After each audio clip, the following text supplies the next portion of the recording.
Hi, and welcome to Inside View. I'm your host, Joel Metzger, and joining me on the show today is Dave Eggerton. He is the General Manager of the Calaveras County Water District. Dave, welcome. Hi, Joel. Thank you for having me. It's glad to have you on the show. And right up front, I want to let my viewers know that I also work for CCWD, have so for just about 2 years now. And Dave, you've been with the district for how long now? Just over a year. Just over a year. Mm-hmm. So how's it been so far? It's been great. I really enjoy my job. I feel very fortunate to have it, to be honest with you. I'll tell you what, I know a lot in the community are very glad that you came on board, and I'm excited to let the folks know what's been accomplished over the last year. But before we get into that, I always like to let people know a little bit about my guest, and so let's go all the way back. Where'd you grow up? Let's say I grew up in Texas, in Dallas, a suburb of Dallas, and went to school in Texas, and undergraduate at Texas A&M, and then graduate school at UC Davis School of Law. Met my wife there, and followed her out to California, and so I've been here ever since the mid '90s. So tell me this: when you were in Texas going to school, doing undergrad, did you say, "Man, I want to be the general manager of a water district in a rural Sierra County"? Is that what you thought? Absolutely. That's exactly what I thought. And I want to deal with drought issues and conservation requirements. No, not at all. Actually, I when I went to college, my goal was my dream was to be a veterinarian. And when I started in animal science, and I quickly learned that the science side of the equation, which is pretty important to be a vet, was not my strength, and instead it was on the other side, other things like English and political science and things like that. And really that's where my passion was. So I was kind of at a crossroads where I was at a point where if I stayed in animal science, I was going to either have to be a dairy or a chicken farmer. I remember having that conversation with a couple of profs at school, and I stopped and thought about it hard, and I said, I'd love to be on a farm, but I think I'd rather make this a hobby instead of a career. And so at that point, I decided to pursue a career in law. I started my career in corporate law and ultimately transitioned over to government law, and saw a legal ad one day for a job at El Dorado Irrigation District, and thought that would be something I'd love to do. And sure enough, that's where I've been ever since that day. And I guess I'm trying to remember how I'm over a decade. I forget exactly how long I've been in the water business, but great decision. Yeah, and then Calaveras, did they pursue you when they were looking for a new GM and say, hey, you got to come down here? Absolutely. They said there was no. It was. I had worked closely with Calaveras for quite some time, a number of staff and board members for Calaveras, because we're part of a group of agencies in the mountain counties in the Sierra Nevada that share very common interests, and particularly when you're dealing with things like what's happening at the state with all the news about the tunnels and how much water is needed for delta smelt and all of that. We continue to have a common interest in working together to try to advocate for our needs, and so I knew them very well. And when the position opened, it was just something that I actually thought, this would be a great fit. I was a GM at El Dorado County Water Agency at the time, but I wasn't working within the operational side of it. So the water and wastewater side, it was more on the planning and the water rights and doing projects to support the purveyors, but not operating the system. So it was just a great opportunity for me, and I'm very happy I did it. I'm really enjoy it. And do you have any family at this point? I know that you're married, but do you have kids too? I do. I've been married, have a happy marriage, great family. I've got 3 kids. I have 2 girls and a boy, and 16, 12, and 10. And so outside of work, my life is mostly carpooling kids to dance and coaching youth basketball and all of that. So I feel incredibly fortunate. It's really a wonderful life I have. And I know that even before working here, you actually had spent some time in Calaveras County enjoying the great outdoors. Is that right? Yes. Actually, Big Trees Park is one of our. We've camped there for some time, and we really love it. A lot of great memories. Caught my first trout on a fly rod on the Stanislaus. It's a great memory. I wish I could say I've caught a lot since then. I haven't, but I loved it. And so I really have an affinity for it. And again, it's just been a real pleasure. The people are fantastic. I mean, that's really the strength of our communities and up here. And I see that every day with the people I work with. The staff that we have is just fantastic, such dedicated people, and the people that we serve, and it's just an absolute pleasure to do this job. So CCWD, I'm watching this show. I have no idea what CCWD is, but I've heard about it and kind of seen it in the news. What do I need to know about the district? We are the provider of your public water supply, and I know most people, they don't, they just see the water coming out of the tap, and that's what you know of your water system. But we operate the system to be able to bring that water. Most of it is pure snowmelt, and we're bringing that down from the river, from the streams, through the plants, through the pipes to be able to deliver clean, safe water to our community, and so that's one of the key things we do. As well, we also receive and treat the wastewater from the community, and we provide that. We treat it to a level that it's clean and safe to release back into the environment. So we have approximately 14,000 customers on the water side and about 5,000 on the wastewater side, and we have 6 service areas across the county. So we have different systems around the county. There are other agencies in the county that also provide those services, and we work very closely with them as well. And how many staff does CCWD have? About 65. About 65, yeah. Okay. And then I had heard that CCWD has interest in hydro as well. Are there a couple hydro plants around as well? Or yes, we own a hydro project, the North Fork project on the Stanislaus River. So New Spicer Meadow is the primary storage for that reservoir, okay. And we also have our partner in hydropower generation at New Hogan Reservoir. And then in the future, we hope to do some small hydro, inline hydro, so being able to put generation facilities on existing pipelines. So you're basically taking, you take advantage of the fact that the water is traveling down the mountain, and you can generate power and revenue from that. What about water rights? I know that they can be kind of a mystery to many people, but CCWD holds quite a few water rights in the county that date way back. What's the importance of CCWD's role with water rights? Yeah, that's a really important area for us, and something that is very a passion of mine. That's something that, being involved with water law for some time, that's something that I care very much about, and it really is one of our very most important assets that we have as a community, and that the water agency holds. And that is the ability, that's the legal right to be able to take water out of the river systems, to be able to use that, to store it in our reservoirs, to be able to send it to our plants and deliver it to our customers. So it really is all about meeting our needs today, so being able to continue to meet the needs of our community, and then beyond that, really thinking about future generations. So we have a whole different, there's a number of different water rights that we hold. Some of those go all the way back to the 1850s. In fact, we have some of the oldest rights on the Stanislaus River system. It's pretty extraordinary. Any history buff, I think, would really enjoy learning about the history of water rights, because it's really embedded in the development of the gold rush era, because as water was absolutely essential to the mining effort. And so we basically, in many ways, taken those water supplies that were used for that, and over time put it to other uses like the agricultural needs of the community and for municipal use. And so preserving those rights is absolutely essential. And that's not something we can take for granted. And so that's a high priority for our agency and my board, is to continue to invest in protecting those water rights. Absolutely. So El Nino has been very visible, lots of rain and snow after 4 years of drought. And many people are kind of thinking the drought might be over. And so you're an expert in this area. What do you think about that? Are we at a point where we can say the drought's over, we're done here? I wish, but it really would have taken something in the magnitude of what Noah would have seen to probably get out from under the drought that we're currently in. I mean, you've got to realize that we're in this is after 4 years of some of the worst drought we've seen, some of the driest years that we've seen. I mean, and it's referred to as a millennial drought, because they've gone back and looked at tree rings of trees from centuries ago, and that's how far you have to go back to find consecutive years as dry as we've seen. So we're having a very good year. It's above average. Our snowpack is at 130% right now, the latest measurement. That's great, because, again, that's the water that's going to flow into the system, into the streams, into the reservoirs later on in the spring and early summer.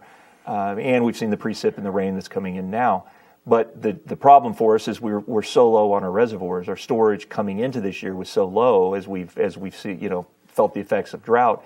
that even now we're still lower. Our storage across the state and our reservoirs, the amount of water actually held in our reservoirs, is still lower than a year ago, at least when we came into this water year. So trying to make up for that. And, just to the perspective, I mean, some of our reservoirs were under 10% in how much water was actually in the reservoir. And no surprise, I mean, people can see that. You drive over the bridge, you see Malonis, you see Hogan, you can see that. But we're inching our way back up, but it's still a far cry from where we hope to be. And really it's a multi-year, hopefully we can get consecutive years of above average precipitation and really good snowpack. That's absolutely essential. That delayed flows, that's our main storage. Our main water source is a snowpack for the state of California. So we really need that to be as high as possible.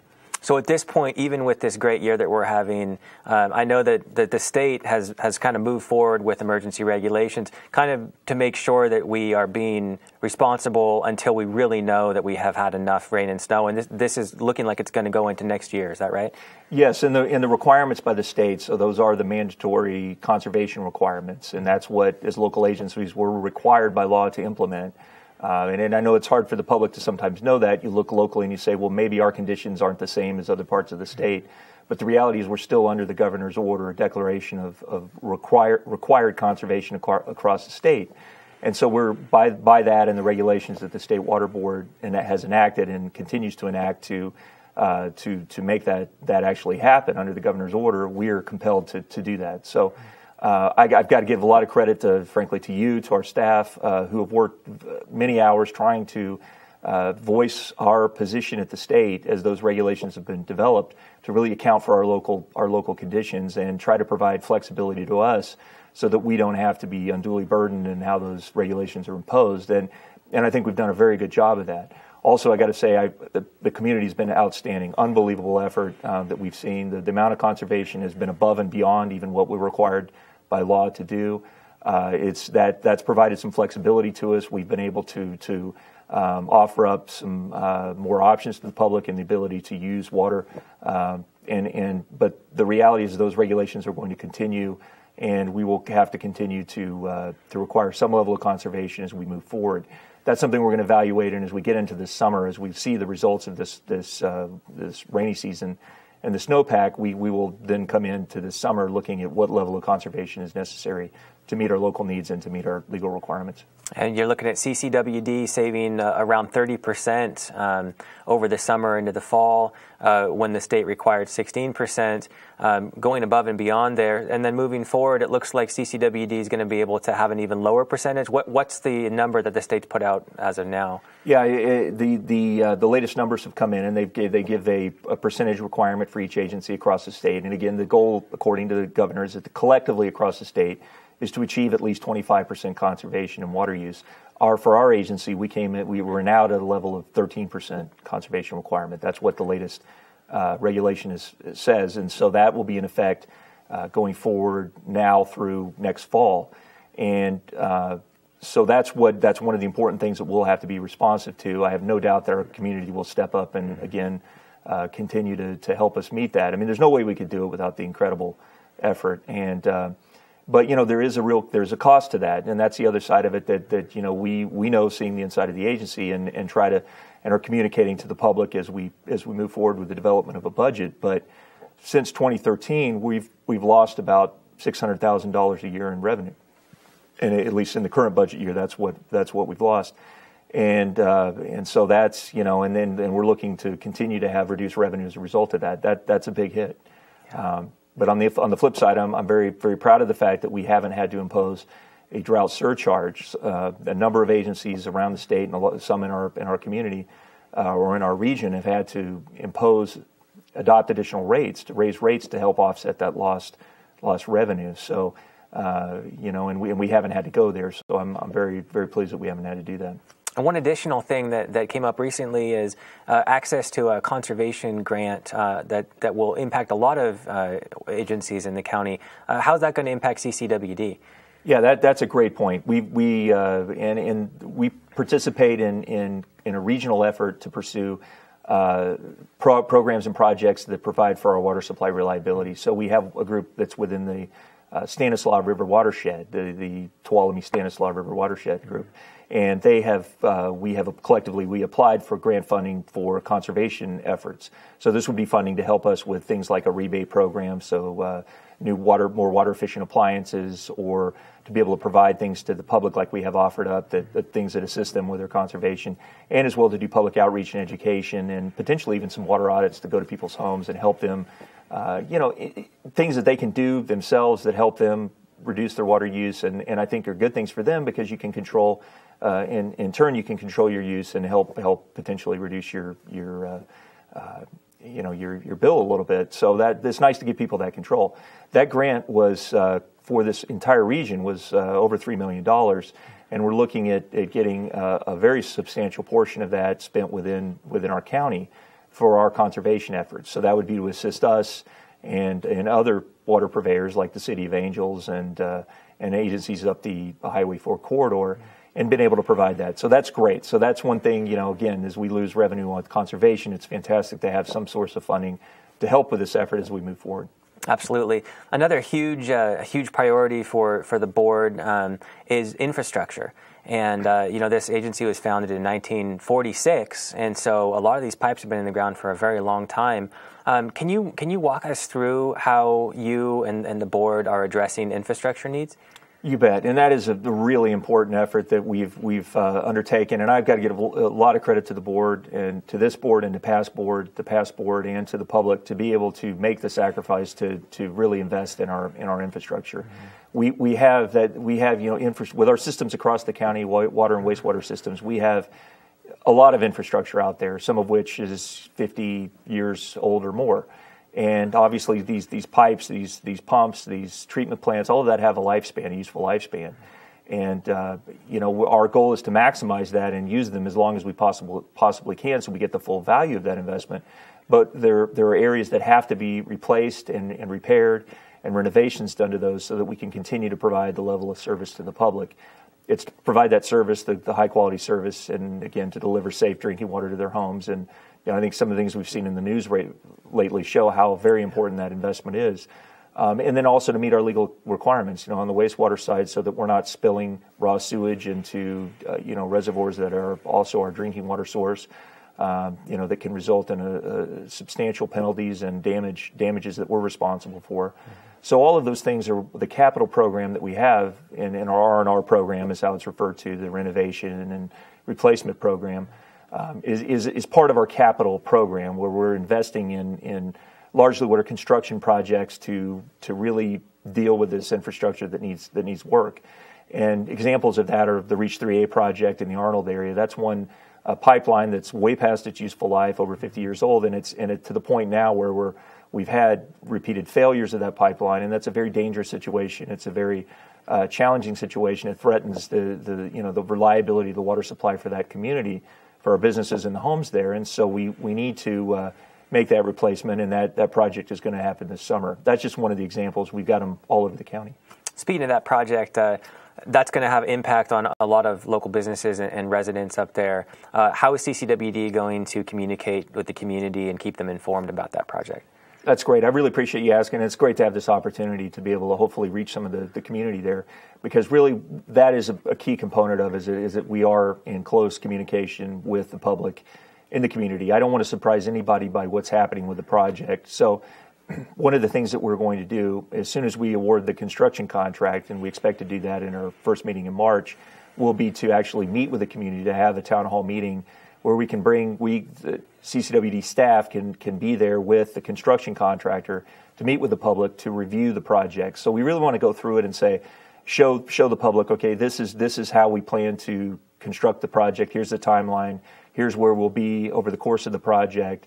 And so people can look at, from their perspective of where their business is or where their home is, and really see how that's going to, impact them. And then that's going to be a constant continuing dialogue. We really don't want to, it's not going to end there. We want to make sure that we're staying in close contact, because again, and I know that there will be, it's going to be a lot of construction right there in the community. Fortunately, we're going to do it within one construction season, so we'll get it done. And when we walk away from there, we'll have some much better infrastructure, and won't have to worry about potential outages like we've experienced. People could also find updates on our website and also social media just for up-to-date, fresh information on that as well. You bet. So 2 other projects that were kind of emergency projects happened over the summer. One was completed and one was approved. Tulloch got an upgrade to its plant. What happened there? Yeah, and these are good examples. These are really emergency projects that we had to do. These were not projects that we had planned to do going into the year. So every year we adopt what is our capital improvement program, which includes the R&R projects like I was talking about. So some of the things like 3A, we can see the problem, we know we have to address it, and we can plan for it. But there are other projects like we experienced at Tulloch with the drought, the lowering of Malonis and the potential drawdown on Lake Tulloch that would have exposed our pumps. So basically, and that's our only water supply for that community, for Copperopolis, Copper Cove. And so we had to make sure that we kept those pumps underwater. And so that project was to lower the intake so that no matter what happens with that, we're protected. So if we continue to see water level, if we continue with the drought, water levels come down, they have to release water for fish flows or whatever, and the level of Tulloch comes down, we can still continue to deliver water to our customers. We also have the project in Jenny Lind, that we have just received over $2.8 million in federal FEMA funding for, to be able to respond to the effects of the fire, the Butte fire, and that's another one. Obviously, we didn't anticipate that happening, but that's one because of the sediment coming down out of the Calaveras watershed, which was a huge amount of the upper watershed was burned, and severely. We're going to see the sediment. We're going to see debris. We're going to see different chemical constituents coming down the river into New Hogan that we have to deal with downstream at the plant. So this is a project, again, the grant-funded project, to be able to put some pre-treatment facilities so that we can preserve the ability to operate the existing plant and provide the water supply to the community. And that project is expected to be completed when? Our goal is to complete that project this year. We are have an RFP out right now, a request for proposals on the engineering design for that, and so that's one of our highest priorities. So some projects come up unexpectedly. There's also this plan which really looks out for long-term projects that need to be done. Without the money provided by rates that makes up the R&R fund, would these projects really be possible? No. I mean, we would be limping along trying to deal. It would really be a Band-Aid approach. I mean, if we don't have the ability to replace the problem infrastructure, we are left trying to operate and maintain it with a very limited operational budget. And so you're basically responding to every breakage, every outage, every emergency. So it's a very ineffective way to deal with it, and it's not resolving the problem. It's going to continue into the future, and it's going to be very expensive. So that is, in my mind, the R&R rates, and I know this is a real sacrifice for the community. And again, I sincerely appreciate the fact that they're continuing to make that contribution. But in a lot of ways, I think, probably the most important thing that provides to us is really seed money to be able to go after the state and federal grants, just like the FEMA grant to do the Genuine project. If we don't have those funds to do the R&R projects, to do these capital projects, that matching component, I mean, a 75% cost share, like on the Jenny Lind project, the $2.8 million being 75%, is a fantastic cost share. I mean, that's a really good grant situation. I mean, that's on the really top end of the spectrum of what you can pursue in grants. But even with that, you can't pursue it unless you have the matching funds. So to have the 25% is critically important, or we wouldn't be able to pursue it. So again, that is extremely important. And this isn't something we can just get all the projects done with this year, next year, and be done with it. I mean, again, we have to care for the infrastructure that we have. And, frankly, I mean, I that's one of the things I really, really take pride in the job we do, is because the things that we're doing now are really going to benefit not just the community today, but really these are things for our kids and for their kids. And I think that's important. Absolutely. One thing that was huge for CCWD and the county as a whole was the Butte fire. And that impacted the Calaveras River watershed. And you mentioned the project that FEMA funded to help us cope with the impacts of that. But can you tell our viewers a little bit about how CCWD responded to the Butte fire?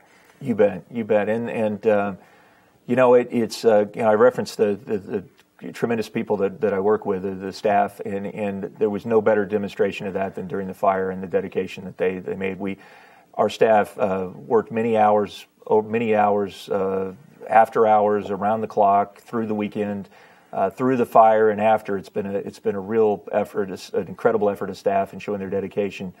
And so we were, as we tried to, our main target or goal in the fire was to really assist the first responders. So being a source of water supply to them. And that was something Bill Purley, who I know you interviewed recently, did an outstanding job. And he was side by side with CAL FIRE and making sure that wherever they were at and that we were in close proximity, we could provide them with a water supply. So on the perimeters of the fire, on the northern and southern boundaries, we have public water systems. We have our Highway 4 corridor system, and then our West Point Wilseyville system, and to be able to provide water supplies to them, to be able to fight the fire was something that was the highest priority. As well, we've also made our bulk water stations available. We have basically at our water treatment plants, we have the ability to provide water to the public in like a spigot, so you can come and you can fill up containers and have a water supply. So we've been able to provide that to residents in the heart of the county who are trying to recover, and so that's been something we've been able to do as well. Lastly, I'd just like to note we also have supported the efforts of Calaveras Grown, which is a tremendous effort, volunteer effort by our local agricultural community to try to do everything that they can to try to minimize the consequences of the fire on the amount of sediment and erosion that can pollute our rivers and end up in our reservoir. And it's partnering with folks like Calaveras Grown that is part of a greater effort that I've heard you talk about, which is really working as a community, and that's where we can have more power and more say. So in the final few minutes we have, how's CCWD going to continue with that? Yeah, that's a critically important effort that we need to continue to support. It's just one of many examples of partnering in the community, and really. And that includes partnering with other agencies. So the things that we've been able to do by meeting with other agencies in the Highway 4 committee group that we have, as well as in trying to really come up with a vision and programs and projects to benefit the community. And how can we share resources? How can we work on projects and be mutually supportive of each other? Likewise, the Calaveras Conserves effort that you took such a leadership role in, absolutely a terrific way for us to join together in responding to the drought and to the requirements of the state as collectively as a community. As well, working with the nonprofit groups, working with Calaveras Grown, working with our agricultural community, that's critically important. And I think we've only scratched the surface of that. I mean, to me, we've got so many other agencies, so many other communities in Sacramento, in Washington, advocating for their interest in trying those downstream, those in other parts of the state, and it affects our water resources upstream. We've got to work together to preserve our water supply reliability for our community now and for years to come. Dave, I really appreciate you taking the time to come on, and hope that you can keep up the good work, protecting the water rights and acting in the best interest of this community. Thank you. And thank you for joining me on this edition of Inside View. I'm your host, Joel Metzger, and I hope you join me next time.